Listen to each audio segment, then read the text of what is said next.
Hello student, मैं रोहित कुमार राजपूत।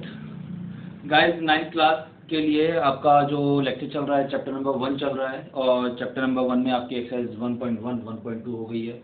जिसने अभी नहीं किया है वो जाके अपनी जो मेरी प्रीवियस वीडियोस हैं वो आप जाके देख सकते हैं और उसका लिंक मैं डिस्क्रिप्शन में भी आपको प्रोवाइड करा दूंगा। गाइस, जैसे कि आपने 1.1 1.2 में देखा, अब हम 1.3 में चल रहे हैं। ठीक है, चलिए 1.3 में आपके पास जो क्वेश्चंस दिए गए हैं, यहाँ पर आपके पास 8 से 9 क्वेश्चन है 1.3 में। और ये एक्सरसाइज 1.3 है, बहुत ज़्यादा इंपॉर्टेंट है। ठीक है, अप्रॉक्सीमेट मान लिया यदि इस चैप्टर में जो 1.6 से जो क्वेश्चन अराइज होता है, मैक्सिमम क्वेश्चन इसी एक्सरसाइज से अराइज होता है, क्योंकि यहाँ पर आपको डेसिमल एक्सपेंशन की फॉर्मेशन दी गई है, कुछ डेसिमल एक्सपेंशन को निकालने का तरीका दिया गया है। ना कुछ करते हुए 3 से 4 नंबर का पेपर जो होता है, ठीक है, पेपर के अंदर वो इस चैप्टर से अराइज होता है, क्योंकि एक क्वेश्चन है इसमें 3 नंबर का जो कि बड़ा इंपॉर्टेंट होता है। आई होप सो कि आप उसको अच्छी तरह से समझ लेंगे। चलिए पहले हम बात करते हैं एक्सरसाइज 1.3 में। 1.3 में बात करते हैं क्वेश्चन नंबर 1 की। क्वेश्चन नंबर 1 में आपको 6 पार्ट दिए गए हैं और इसमें बोला है right in decimal form and what kind of decimal expansion. आपको एक तो बताना है कि इसको डेसिमल एक्सपेंशन की फॉर्मेशन में लिखना है और आपको बताना है ये कैसा है। कैसा है का मतलब क्या है, ये रिक्यूरिंग है, टर्मिनेटिंग है, नॉन टर्मिनेटिंग है, नॉन टर्मिनेटिंग रिपीटिंग है। ये आपको वो चीज़ बतानी है कि ये जो दिया गया है ये कैसा नंबर है। गाइस, मैं आपसे कुछ क्वेश्चन ही इसमें से कराऊंगा। जैसे इसमें आपके 6 पार्ट दिए गए हैं, 6 में से 2 पार्ट में करा देता हूं और सिंपल डिवाइड करना है तो वो आप भी कर सकते हैं। गाइस, जैसे कि पहला क्वेश्चन दिया गया है, इसमें क्वेश्चन नंबर 1 का फर्स्ट पार्ट जो दिया गया है वो दिया गया है आपको 36/100। 36/100 यदि आप इसको डिवाइड करेंगे तो आंसर आएगा 0.3 से। जो कंप्लीटली डिवाइड हो जाता है उसको हम कैसा नंबर बोलते हैं, टर्मिनेटिंग। ओके गाइस, ये कैसा नंबर है, ये टर्मिनेटिंग नंबर है। आपको क्या करना है, 36 को 100 से डिवाइड करना है, ठीक है, सिंपली, ठीक है, और आपके पास 0.36 आ जाएगा तो वो कंप्लीटली डिवाइड हुआ, तो ये टर्मिनेटिंग नंबर है। यदि मैं एक सेकंड पार्ट की बात करें, सेकंड पार्ट में से दिया गया है 4 होल 1/8। गाइस, ये सेकंड नहीं, दूसरा पार्ट है, ठीक है। 4 होल 1/8 दिया गया है। यदि मैं पहले इसको सिंपलेस्ट फॉर्म में लिखूं, 8 4 32 + 1 33/8 हो जाएगा। और जो मैं 33 को 8 से डिवाइड करूंगा, 8 4 32 कैरी 1 हो जाएगा, फिर पॉइंट लग जाएगा, 8 1 8 हो जाएगा, कैरी 2 हो जाएगा, फिर यहाँ पे 0 लग जाएगा, फिर 16 हो जाएगा, फिर 4 हो जाएगा, 8 5 40 हो जाएगा, यहाँ 40 हो जाएगा, फिर 40 हो जाएगा, फिर ये क्रॉस हो जाएगा। गाइस, ये भी कंप्लीटली डिवाइड हो गया है। जब ये कंप्लीटली डिवाइड हो गया तो इसका सॉल्यूशन क्या है, डेसिमल एक्सपेंशन है 4.125 और ये कैसा नंबर है गाइस, ये टर्मिनेटिंग नंबर है। ओके, देखिए आपको क्या करना है, सिंपल डेसिमल एक्सपेंशन फॉर्मेशन दिखानी है। डेसिमल एक्सपेंशन फॉर्मेशन में आपने क्या किया, इसको कंप्लीटली डिवाइड किया। डिवाइड करने के बाद आपके पास आंसर आ गए, उनसे आपको पता लग गया कि ये टर्मिनेटिंग है और नॉन टर्मिनेटिंग है। ओके गाइस, क्वेश्चन नंबर 1 में जो अदर पार्ट्स हैं, आपके 4 पार्ट्स हो रहे हैं, वो आप ट्राई करके देखेंगे। यदि उसके रिगार्डिंग कोई दिक्कत है तो आप उसको कमेंट सेक्शन में पूछ सकते हैं। चलिए गाइस, सेकंड क्वेश्चन की बात करते हैं। उसने बोला you know that 1/7 is equal to 0.142857। Can you predict what the decimal expansion of the 2/7 3/7 4/7 5/7 6/7 without actual long division method। ठीक है गाइस, उसने आपको बोला है 1/7 को मैं उसने मुझे 1/7 की वैल्यू दी गई है। 1/7 is 0.142857। ओके गाइस, उसने मुझे ये वैल्यू देके उसने मुझसे पूछा क्या मैं 2/7 3/7 4/7 5/7 और 6/7 क्या मैं इनका वैल्यू मैं इसको फाइंड आउट कर सकता हूँ। ठीक है, without actual division. Without actual division मतलब आपको डिवाइड नहीं करने ये नंबर, ठीक है, और आपको इसका जैसे ये डेसिमल एक्सपेंशन है, क्या मैं उसको फाइंड आउट कर सकता हूँ। हाँ, मैं उसको फाइंड आउट कर सकता हूँ। कैसे, जैसे मेरे पास 2/7 लिखा है, 2/7 को मैं 2:1/7 लिख सकता हूँ गाइस। ठीक है, जैसे 2/7 था तो 2:1/7, 3/7 को 3:1/7। जब मैं 2:1/7 लिखूंगा और जब मैं इसको डिवाइड करूंगा सिंपली, ठीक है। अब मैं इसको डिवाइड नहीं करना है क्योंकि मुझे मना किया गया है, लॉन्ग डिवीजन नहीं करना है, तो मैं 2 मैं इस वाले नंबर का जो कि 1/7 की वैल्यू जो मुझे ऑलरेडी दी गई है, मैं उनकी वैल्यू को पुट कर दूंगा 142857। ओके गाइस, मैंने क्या किया, इसकी वैल्यूज को पुट कर दिया। वैल्यू को पुट करने के बाद मैं सिंपली इसकी मल्टीप्लाई करूंगा। 2 7 जा 14 कैरी 1, 2 5 जा 10 एंड 11 का 1, 2 8 जा 16 का 6 कैरी 1, 2 2 जा 4 एंड 1 5, 2 4 जा 8, 2 1 जा 2। गाइस 2/7 की जो वैल्यू होगी 0.285614 होगी। तो सिंपली आपको इनके अदर पार्ट्स में भी क्या करना है, इसको इस वाले फॉर्मेट में लिखे 2:1/7, 3:1/7, 4:1/7, सिंपली आपको मल्टीप्लाई करना है, ज्यादा कुछ नहीं करना है। आई होप सो क्लियर होगा गाइस। क्वेश्चन नंबर सेकंड था ये भी इजी ही था, इसमें भी कोई कुछ इशू नहीं था। बात करते हैं क्वेश्चन नंबर थर्ड की। क्वेश्चन नंबर थर्ड आपका जो मैं बोल रहा था मोस्ट इंपॉर्टेंट क्वेश्चन है, ठीक है। यहाँ पर इसको थोड़ा सा समझने की जरूरत है कि आपके क्वेश्चन होते कैसे हैं, ठीक है। तो गाइज मैं पहले इसी के क्वेश्चन लेके चल लेता हूँ, ठीक है, आपको समझ में आ जाएगा। क्वेश्चन नंबर 3 में दिया है express the following in the P/Q where P and Q are integers, ठीक है। आपको क्या करना है, आपको एक डेसिमल एक्सपेंशन दिया गया है और आपको उसको P/Q की फॉर्मेट में रिप्रेजेंट करना है। ओके गाइस, जैसे कि मैं बात करूं, पहला क्वेश्चन दिया गया है क्वेश्चन नंबर 3 का जो फर्स्ट पार्ट दिया गया है वो दिया गया है 0.6 बार। गाइस ये क्वेश्चन आपको रिप्रेजेंट करके दिया है। हम क्या करेंगे, जो 0.6 बार दिया है मैं लेट करूंगा x इज इक्वल टू, मैंने क्या किया, इसको लेट कर लिया x is equal to 0.6666 and so on. यदि किसी के ऊपर बार लगी होती है तो उसका मतलब होता है वो नंबर रिपीटिंग कंडीशन में लगा हुआ है। देखिए अब आपने क्या करना है, इसको फॉर्मेशन में लिखना है। आपको यहाँ पर ये चीज देखनी है कि पॉइंट के बाद कितने नंबर के ऊपर बार लगा है। ओके गाइस, पॉइंट के बाद कितने नंबर के ऊपर बार लगा है, एक नंबर के ऊपर बार लगा है। तो मैं क्या करूंगा, 1:0 मतलब कि 10 से मल्टीप्लाई करूंगा। यदि 2 नंबर होते तो मैं 100 से मल्टीप्लाई करता, 3 नंबर होते तो मैं 1000 से मल्टीप्लाई करता। यहाँ पे कितने नंबर है, एक नंबर है, तो मैं यहाँ क्या करूंगा, multiply by 10 on both side. मैं क्या करूंगा, बोथ साइड 10 से मल्टीप्लाई करूंगा। जब मैं 10 से मल्टीप्लाई करूंगा तो 10 × x ये तो हो जाएगा 10x। मैं इसको इक्वेशन नंबर 1 डाल देता हूं, ये हो जाएगा 10x और ये आ जाएगा 6.6666 एंड सो ऑन। गाइस क्या होगा, एक 6 जो था वो इस तरफ चला जाएगा 10 से मल्टीप्लाई हो जाने के बाद। अब देखिए मेरे पास ये इक्वेशन नंबर 2 आ गई। मैं क्या करूंगा, इक्वेशन 2 को सब्ट्रैक्ट करूंगा बाय 1 से, ठीक है। गाइस मैं क्या करूंगा, इक्वेशन नंबर 2 को सब्ट्रैक्ट करूंगा किससे, इक्वेशन नंबर 1 से। गाइस देखिएगा ये क्या लिखा है, 10x is equal to 6.6666 and so on, और ये लिखा है x is equal to 0.6666 and so on. जब मैं इन दोनों को सब्ट्रैक्ट करूंगा तो ये साइन चेंज होंगे, 10x माइनस के x हो जाएगा 9x, और ये जब मैं इसको सब्ट्रैक्ट करूंगा तो ये वाला नंबर तो इससे सब्ट्रैक्ट हो जाएगा, लेकिन यहाँ पे 6 - 0 6 बच जाएगा। तो ये x इज इक्वल टू 6/9 आ गया, तो x इज इक्वल टू 3 2 जा 6, 3 3 जा 9, x इज इक्वल टू 2/3 आ गया। गाइस क्या था, मुझे दिया गया था x इज इक्वल टू 0.6 बार दिया गया था, वो मुझे आपको P/Q की फॉर्मेट में रिप्रेजेंट करना था। मैंने क्या किया, मल्टीप्लाई बाय किया बोथ साइड का 10 की मल्टीप्लाई करने के बाद मेरे पास जो नंबर आया मैंने उनको सब्ट्रैक्ट कर दिया। सब्ट्रैक्ट करने के बाद मेरे पास x की वैल्यू आ गई जो कि मुझे P/Q की फॉर्मेशन में रिप्रेजेंट करनी थी, जो कि मेरे पास 2/3 है।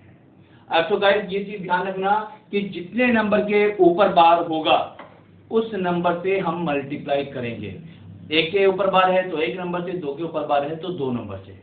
ओके गाइस, अब तो जिसको नहीं समझ में आया है वो उसको पहले नोट डाउन कर लीजिए। यदि नहीं समझ में आया, 1-2 क्वेश्चन आप करके देखिए, उसके बाद भी इशू क्रिएट होता है तो आप कमेंट सेक्शन में डालिए, फिर आपको ये क्वेश्चन दोबारा से करा दिया जाएगा, ठीक है। इससे मिलता जुलता कोई एग्जाम्पल लेके फिर आपको दोबारा समझा दिया जाएगा। ओके गाइस, चलिए गाइस अगला क्वेश्चन देख लेते हैं। इसमें जो आपका सेकंड क्वेश्चन दिया गया है, ठीक है, चलिए इसमें जो आपका सेकंड क्वेश्चन किया है 0.47 बार। गाइस इसका जो सेकंड पार्ट है वो दिया गया है 0.747 के ऊपर बार, ओनली 7 के ऊपर बार है गाइस। देखिए अब थोड़ा सा यहाँ पे रूल चेंज हो गया है। जैसे कि मैंने आपको बताया था कि आपको ये देखना है पॉइंट के बाद कितने नंबर के ऊपर बार है। आपने पहले वाले क्वेश्चन में देखा 1 नंबर के ऊपर बार है तो आपने 10 से मल्टीप्लाई कर दिया। यदि मैं यहाँ पे चेक करूं पॉइंट के बाद कितने नंबर के ऊपर बार है तो यहाँ पर भी एक के ऊपर बार है तो यहाँ भी 10 से मल्टीप्लाई होगा। लेकिन उससे पहले, करने से पहले आपको एक चीज थोड़ा ध्यान रखना पड़ेगा कि जहां पर बार लगा हो वो पॉइंट उस बार के पास होना चाहिए। यदि इस बार और पॉइंट के बीच में कोई नंबर है तो वो नंबर पहले इधर जाना चाहिए, तब जाके आप उसको उस कंडीशन के साथ अप्लाई करेंगे। आई तो क्लियर गाइस? मैंने क्या बोला, यदि पॉइंट और बार के बीच में कोई नंबर है तो आपको पहले वो नंबर पॉइंट के इस साइड लेके जाना पड़ेगा, आपको पॉइंट के लेफ्ट साइड लेके जाना पड़ेगा, तब जाके आप वो फॉर्मूला कितने नंबर के ऊपर बार है वो वाला फॉर्मूला अप्लाई कर सकते हैं। ओके गाइस, देखिए क्या मैंने क्या किया, मैंने इसको लेट कर लिया x is equal to 0.477 and so on। मैंने ये कर लिया। अब सबसे पहले मेरा काम क्या होगा, जो ये 4 है इस 4 को मैं पॉइंट के इस तरफ ले जाऊं, ठीक है। अब 4 को इस पॉइंट की तरफ ले जाने के लिए मैं क्या करूंगा, सबसे पहले मल्टीप्लाई बाय 4 करूंगा, सॉरी मल्टीप्लाई बाय 10 करूंगा। आपको देखना पड़ेगा कितने नंबर बीच में, एक नंबर है तो 10 से, 2 नंबर है तो 100 से, 3 नंबर है तो 1000 से। ओके गाइस, तो मैं यहाँ क्या करूंगा, मल्टीप्लाई बाय 10। जब मैंने 10 से मल्टीप्लाई किया ये तो 10x हो गया इज इक्वल टू 4.7777 एंड सोन चला गया। ओके गाइस, मैंने क्या करा, इसको इक्वेशन नंबर 1 अप्लाई कर दिया। Guys clear? अब मुझे क्या करना है, पॉइंट तो अभी इधर पॉइंट बार के पास चला गया है। अब आपको क्या करना है, यहां से एक नंबर इधर लेके जाना है, ठीक है गाइस। वही चीज कितने नंबर के ऊपर बार होगा उतने से मल्टीप्लाई होगा। अब मैं क्या करूंगा, मल्टीप्लाई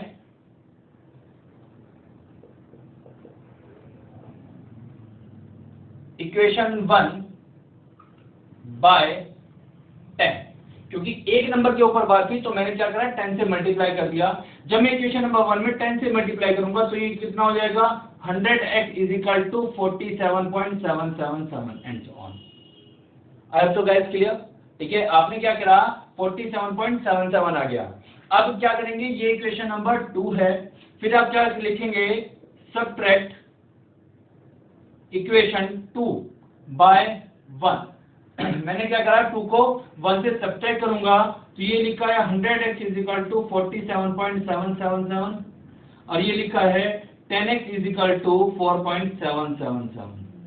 ओके गाइस, मुझे सब्ट्रैक्ट करना है, ये माइनस ये कट जाएगा, 100 में से 10 गया है, ये बच गया 90x इज इक्वल टू 47, ये जो पीछे जो पॉइंट के पास था वो तो कट जाएगा, तो ये बचेगा 47 माइनस के 4 इज इक्वल टू 43। तो x इज इक्वल टू 43/90।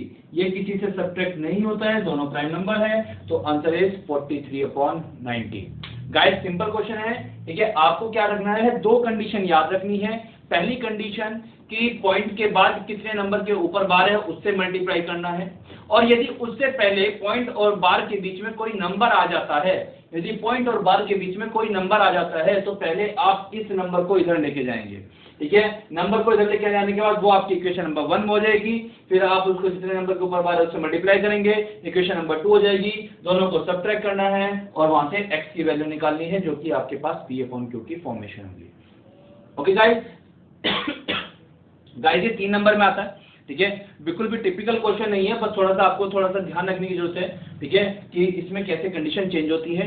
इसका एक तीसरा पार्ट भी है, वो आप खुद करके देखेंगे, जो कि आपको इजी पड़ेगा, ज्यादा टिपिकल नहीं है। इसका एक तीसरा पार्ट है, वो तीसरा पार्ट आप करके देखेंगे, नहीं होता है तो आप कमेंट सेक्शन में डाल सकते हैं, आपको उसको सोल्यूशन प्रोवाइड करा दिया जाएगा। ओके गाइस, इजी है, ठीक है। थर्ड पार्ट जो दिया गया है, इसका जो थर्ड पार्ट दिया गया है वो दिया गया है 0.001 से, ठीक है। सिंपल क्वेश्चन है, 3 नंबर पे बार है तो 3 नंबर का बार का मतलब 3000 से मल्टीप्लाई हो जाएगा, और 1000 से मल्टीप्लाई होने के बाद आप उसको सबट्रैक्ट कर देंगे। ओके गाइस, आप इसको ट्राई करके देखेंगे। चलिए क्वेश्चन नंबर 4 की बात करते हैं। क्वेश्चन नंबर 4 में दिया गया है 0.999, ठीक है। आपको इसमें एक्सप्रेस करना है P/Q की फॉर्मेशन में, बिल्कुल एज इट इज क्वेश्चन है जैसे कि अभी पीछे था क्वेश्चन नंबर 3। आपको दिया गया है 0.9999, आप क्या करेंगे, x is equal to let कर लेंगे 9 का मतलब क्या चल रहा है, ये रिपीट हो रहा है, रिपीट हो रहा है का मतलब 9 के ऊपर बार है। कितने नंबर के ऊपर बार है, एक नंबर के ऊपर बार है, तो मैं मल्टीप्लाई करूंगा बाय 10, तो ये हो जाएगा 10x is equal to 9.999। Okay guys, ये इक्वेशन नंबर 2, ये इक्वेशन नंबर 1, ये इक्वेशन नंबर 2। तो मैं 2 में से 1 को सब्ट्रैक्ट करूंगा, तो 10x माइनस के x, ये हो जाएगा 9x, और 9 यहाँ पे आ जाएगा 9x इज इक्वल टू 1।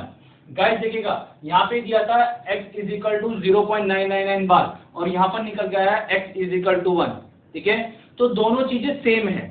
यहाँ पे आपको थियोरेटिकल पोर्शन में लिखना पड़ेगा, there is no gap between 0.999 and 1, hence they are equal to each other।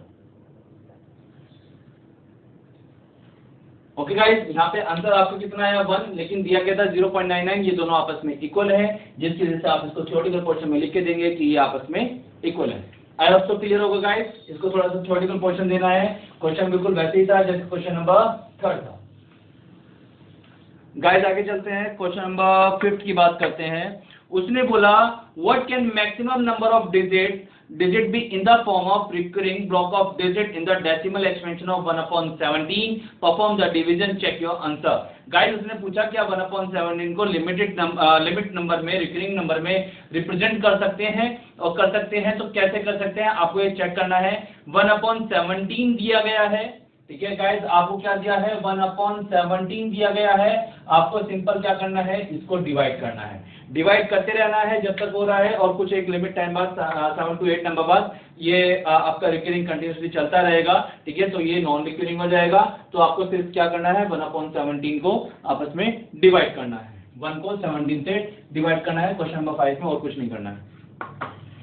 Guys question number बात करते हैं 6 की। उसने बोला look at several example of rational number in the form of p upon q।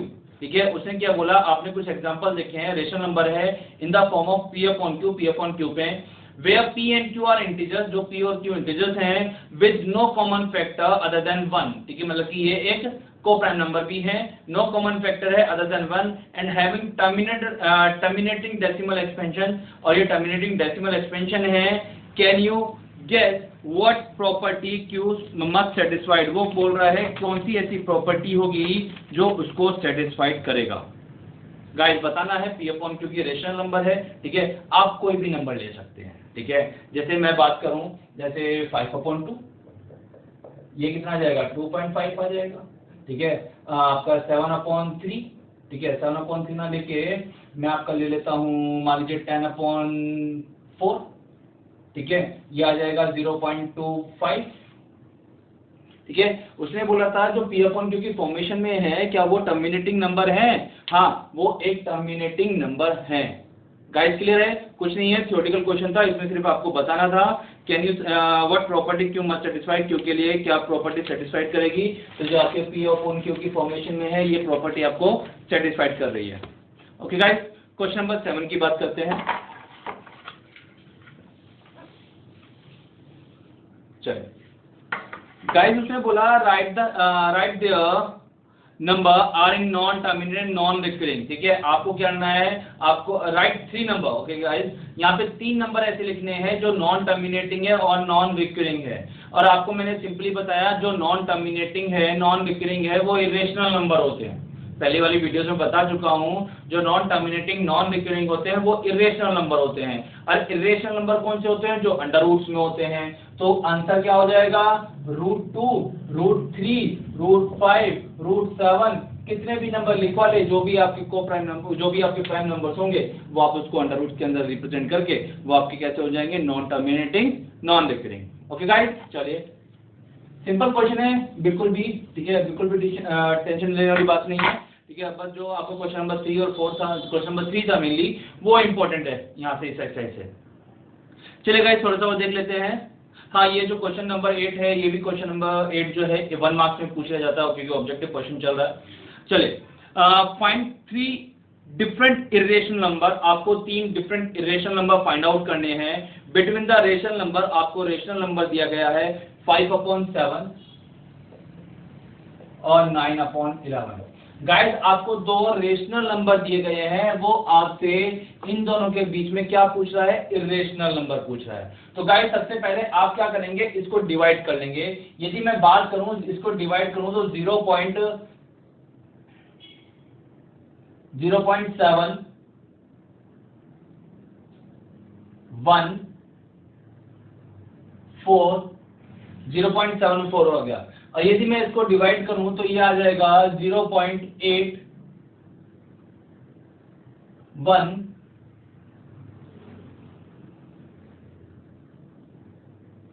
11 8 88 2 हो गया, 1 हो गया, फिर कैरी हो गया आपका 9 90 हो गया, 11 8 का। गाइस ये मेरे पास दो नंबर को डिवाइड करके नंबर आ गए, जो कि मेरे पास कैसे नंबर है, ये आगे भी चल रहे हैं, जो कि मेरे पास कैसे हैं, ये रेशनल नंबर हैं। आपको क्या बताना है, इनके बीच में इरेशनल नंबर फाइंड आउट करने हैं। इरेशनल नंबर फाइंड आउट करने के लिए क्या होता है, इरेशनल नंबर जो आपका कंटिन्यूअसली टाइम पीरियड में रिपीटिंग नहीं हो रहा है, बार बार इंक्रीजिंग और डिक्रीजिंग की कंडीशन में जा रहा है, तो उसको हम क्या बोलने वाले हैं, इरेशनल नंबर बोलने वाले हैं।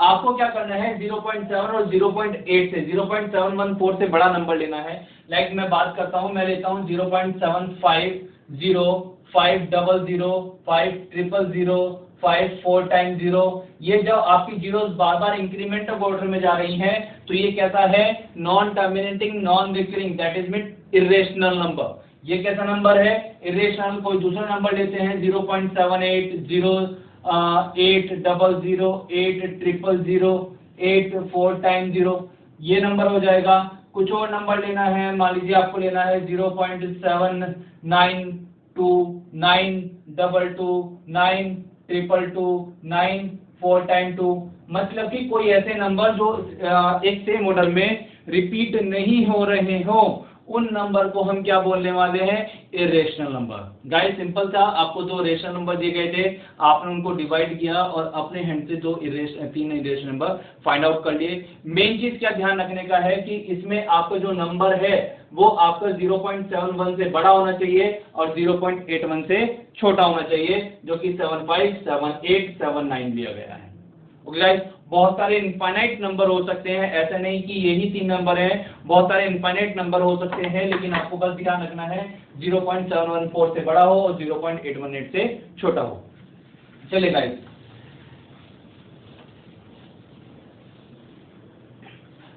ये आज का लास्ट क्वेश्चन है, क्वेश्चन नंबर 9 एक्सरसाइज 1.3 का आपका लास्ट क्वेश्चन 9 है।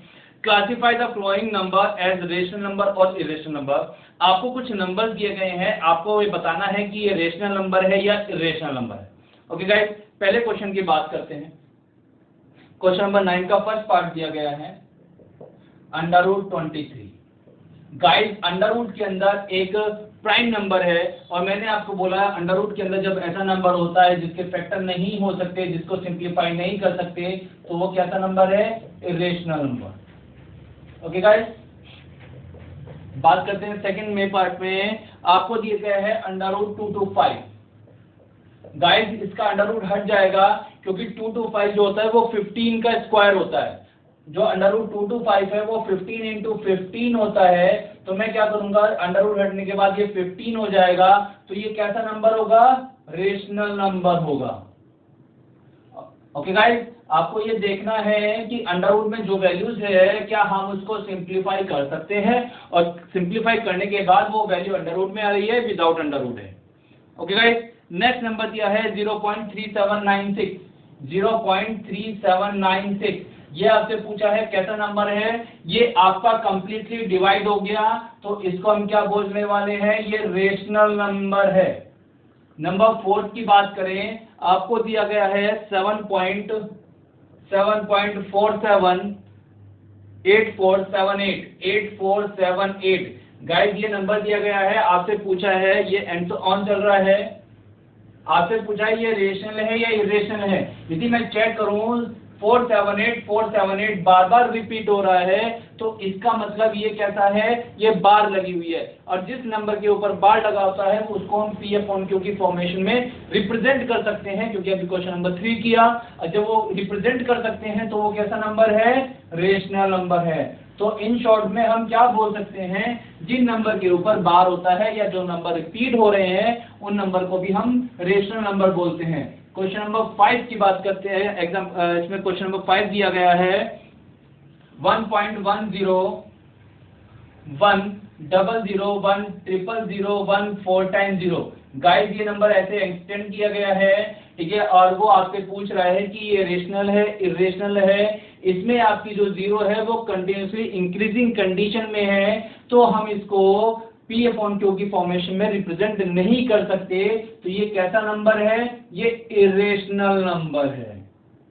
ओके गाइस, सिंपल क्वेश्चन दिए गए थे आपके पास, इसके 4-5 पार्ट हैं। 5 पार्ट में आपसे पूछा ये रेशनल नंबर है या इरेशनल नंबर है, ठीक है। तो हम क्या बोलेंगे, अंडर रूट में है तो ये इरेशनल नंबर है, या आपकी कोई नंबर कंटिन्यूसली इंक्रीजिंग ऑर्डर में जा रहा है, ये इरेशनल नंबर है। अदरवाइज सारे नंबर रेशनल नंबर होते हैं।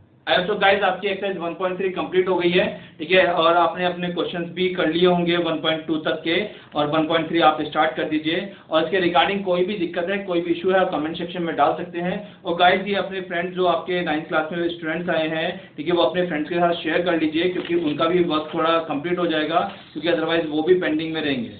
Okay guys, thank you.